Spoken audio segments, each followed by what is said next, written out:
Algo que escucho mucho es las personas que dicen, no es que yo no hago eso porque yo no confío en mí misma, no confío en que lo puedo hacer, o que sus parejas le dicen que son muy inseguras, o, o yo no uso eso porque me da inseguridad. Y si tú eres una de esas personas que le pasa con esta experiencia, este video te puede servir mucho. Hola, mi nombre es Yorka, yo soy psicóloga clínica y terapeuta sexual, y la invitación de hoy día es a reflexionar esto de la inseguridad, de la confianza y cómo podemos empezar a confiar un poco más en nosotras, en nosotros mismos, porque la confianza es una herramienta que nos puede llevar a tener una vida que realmente queremos vivir, a dejar de quedarnos con las ganas de usar algo, de hacer algo, de hablar con alguien, solo por desconfianza. Así que espero que este videito les sirva. Lo primero que es siempre bueno preguntarse es cómo llegaste a esta categoría o a esta etiqueta de la inseguridad. ¿Cómo te fuiste transformando en una persona insegura? Porque no nacemos con inseguridades, ¿ya? Yo siempre le cuento esto a mis consultantes. Ninguno de nosotros nació odiándonos, ¿ya?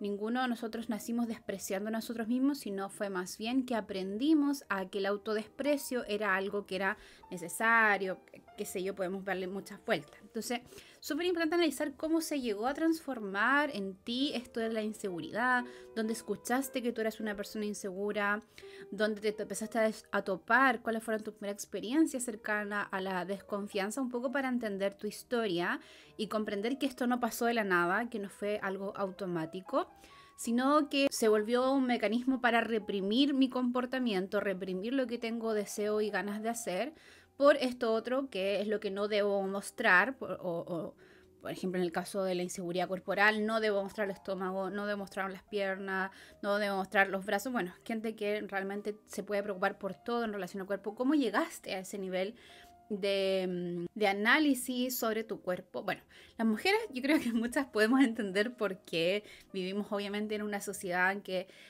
los cuerpos femeninos son súper evaluados, criticados, analizados constantemente, y posiblemente desde pequeña hemos visto cómo se hace estos análisis profundos a cada detalle de cada mujer y como que no hay un cuerpo correcto, ¿cierto?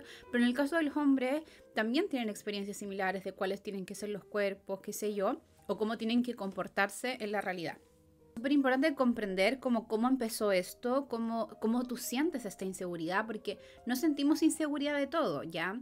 Importante ver si me da más en lo corporal, en ver mis habilidades sociales, o me siento más insegura o mayor desconfianza en mis conocimientos académicos, en mis conocimientos cognitivos de la vida, etcétera. Como ver dónde son las partes que me siento más inseguras, y eso es notando qué partes son las que menos acepto de mí. Son las partes que más critico, son las partes que obviamente me generan mucha más inseguridad que los otros puedan percibir o ver de mí, o yo me cohíbo al hacer. Entonces esto es como más bien analítico, este primer proceso, y si es necesario también un terapeuta obviamente es algo que te puede ayudar a poder entender y comprender cómo fue que formaste esa sensación de inseguridad constante que no te permite vivir la vida que tú quieres vivir. Yo tengo la impresión que en la inseguridad y la desconfianza finalmente de fondo hay una emoción, que es la emoción del miedo, ¿cierto? El miedo es una emoción que nos invita a huir, ¿ya?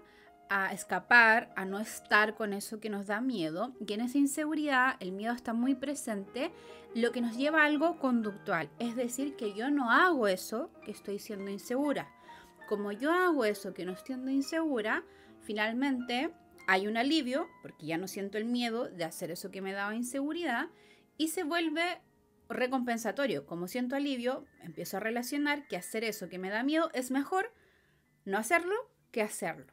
Lo cual significa esto un loop infinito. Puedes estar por siempre pensando en que te gustaría ponerte una polera que te marca los brazos, que te marca el pecho, que te marca el estómago.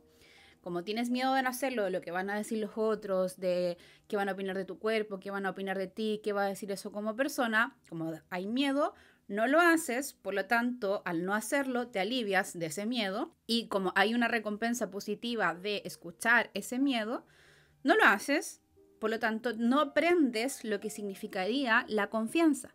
La confianza no se da en algo mental, no se da una decisión de como sí, confía en ti, tú podís, tú eres capaz, como mucho lo podemos ver en internet. La confianza se da en la práctica al enfrentarte a eso que te da susto y que te da miedo. La manera en que tú vas a poder empezar a usar esa polera es que empieces a usarla. cuando hay mucho miedo, y por eso siempre digo que es un buen terapeuta, porque los terapeutas te van a dar una pauta de cómo empezar a hacer esto. Ya no es llegar y hacerlo y salir con la polera, por ejemplo, si quisiera usar una polera apretada y salir todo el día con la polera apretada, no se trata de eso. Esto se va haciendo en graduaciones. Pero empezar a hacerlo es lo que te va a hacer que te dé menos miedo y que empieces a ganar confianza. Porque la confianza se da en la repetición. Mientras yo más hago algo, más segura me voy a ir sintiendo. Yo supongo que todas las personas que me ven son adultas, entonces pasaron por primero básico. ¿Te sentirías inseguro de hacer una suma?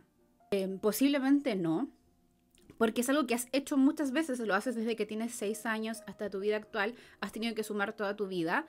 No dudas si es que sabes o no sabes sumar, es algo que es automático.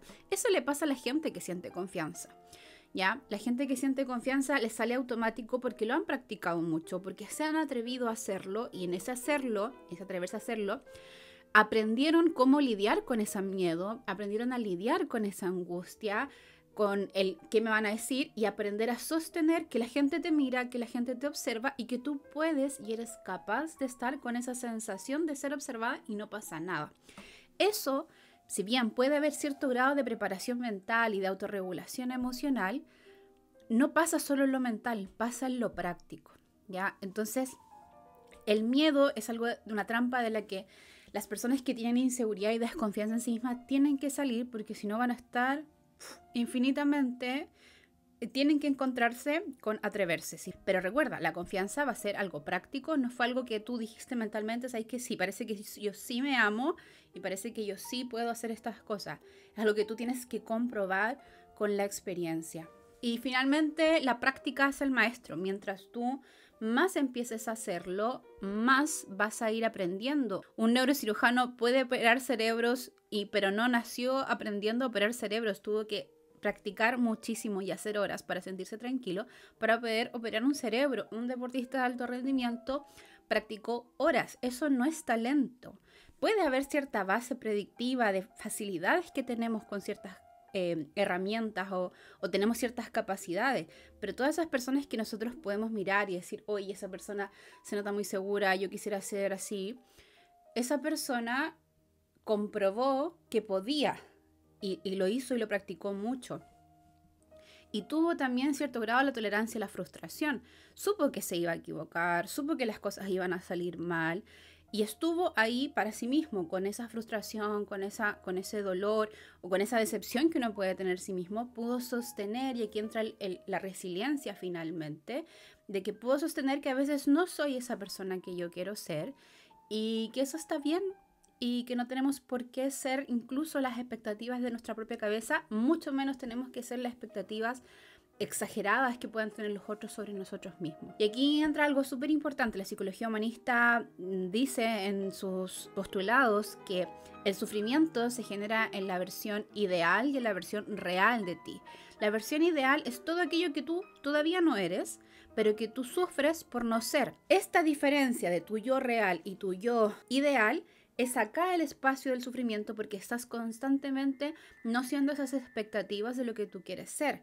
Y el trabajo humanista, por ejemplo, el que yo me desempeño, se trata de que esto deje de ser tan distinto y empiece a asimilarse mucho más. Incluso en los trabajos ya más transpersonales, entendemos que lo único que es valorable es tu yo real, lo que hay ahora, la compasión que hemos escuchado posiblemente. Cuando tú eres muy inseguro, tú tienes un yo ideal demasiado grande y un yo real demasiado devaluado. Es decir, que tú no estás viendo completamente todo tu ser.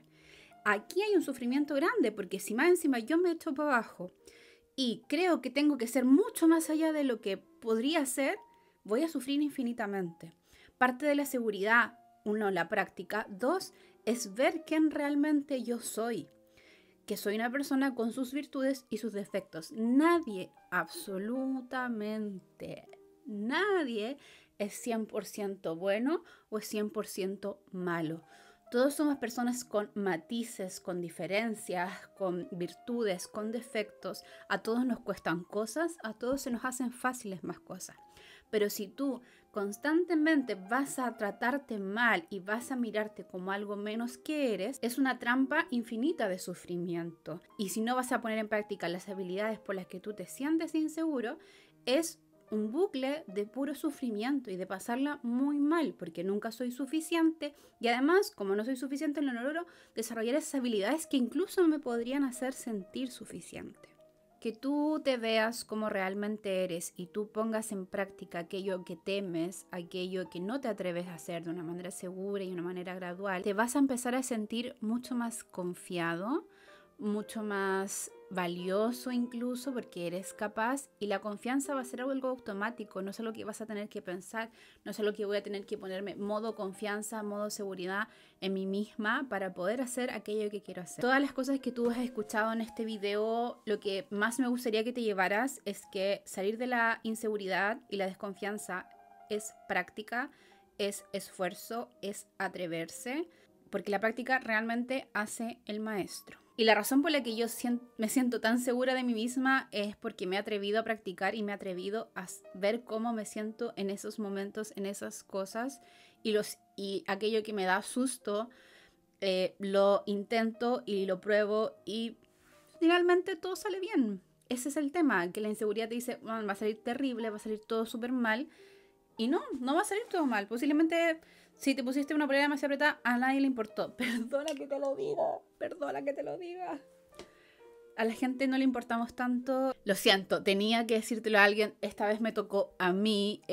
Mi supervisor clínico siempre decía que la psicología no es para la gloria, que yo no me iba a ganar el afán de la gente porque me toca decir estas cosas difíciles. Pero sepas que lo digo con un montón de amor, con un montón de cariño, incluso cuidado en cómo ocupo mis palabras.